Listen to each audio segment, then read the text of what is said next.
Imagine your day. You wake up, make a coffee, look at the chart, and then you start panicking like a little girl, trying to turn on your computer to sell the stocks. But in a few seconds, something unexpected happens. And no, this is not a coincidence. You could have also predicted this movement if you knew what a short squeeze was, but you didn't.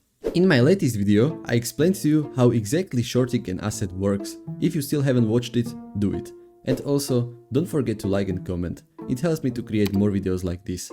Anyway, let's get to the point. When someone shorts a stock, they borrow shares from someone else and sell them, hoping to buy them back later at a lower price, and then return them to the lender. And of course, keep some profit, because if you bought the same amount of stocks for a lower price, you should have some profit, right? But what happens if the stock price rises instead? These short sellers are forced to buy back the shares at a higher price in order to return them, resulting in losses. Imagine, Tesla releases a new car model, the Cybertruck. However, upon release, it turns out to be pretty bad. This leads some investors to bet against the company's stock price by shorting it.